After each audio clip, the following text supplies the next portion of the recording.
I'm Krystyne Brown with Mocs News, and this is your Faculty Feature segment.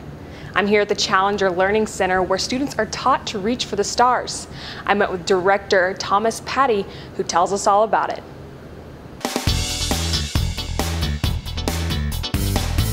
My name is Tom Patty, actually Thomas Patty.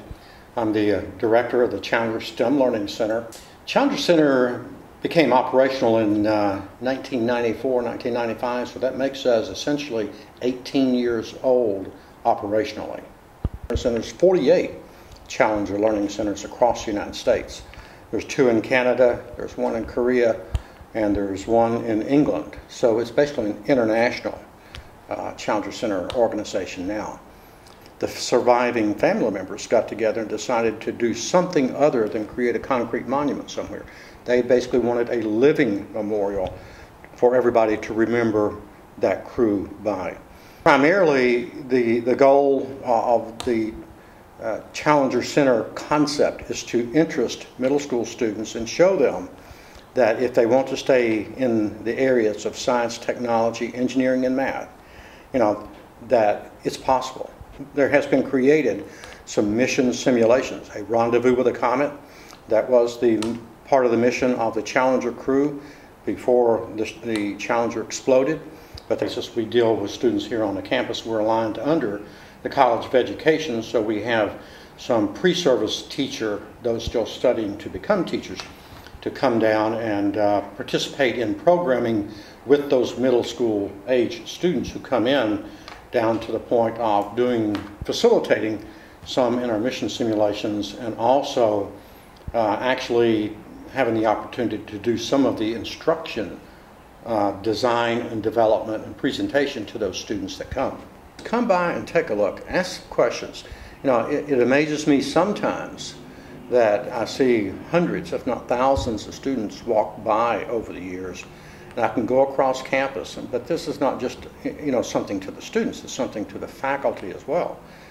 Do you know about the Challenger Center? Do you know what we do? And a lot of folks say no. You generally don't see this on the university campus. If any student on this campus would like to find out who we are and what we're doing and etc., my staff and I welcome them at any time to come in.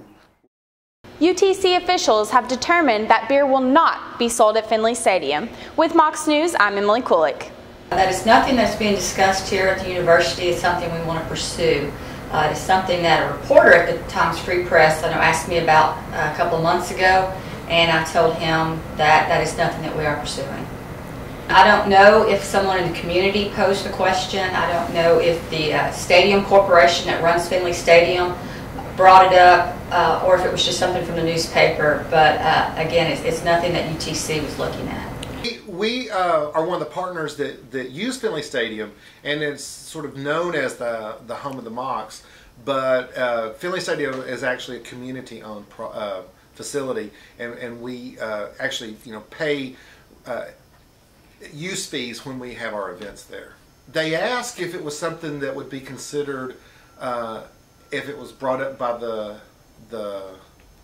some of the other partners, and we said we could have a conversation. But UTC, for UTC events, contractually we're the only ones who can make that decision, and we have no intention of proposing it or recommending it. Philosophically, we believe that selling beer at our events would send the wrong message. We spend a lot of time working with our students, most of whom are underage, to drink beer. We work with them to have a responsible relationship with alcohol. We talk about the troubles of binge drinking, and we don't allow it on campus. And so to serve it at our events where we want our students to come sort of sends a mixed signal, and it's just not something we plan to do. We are a dry campus. We're trying to have a family-friendly atmosphere at our games and for our students. And so selling of alcohol could hamper that. Also the safety concerns. You have to usually drive to get to Finley Stadium, so I would not want to promote drinking and driving. And I want it just to be a good atmosphere for our fans. Cantrell says that when asked by Times Free Press if beer sales would ever be discussed, they would have to consider it, but the ultimate answer would be no. Heron says she feels that Times Free Press mixed up her words in order to create a story, when in reality there was never a story. Both Cantrell and Heron agree that Finley Stadium will not be selling beer in the near future. Hello, I'm Brian Bass with your Mocs Sports Minute. Let's go.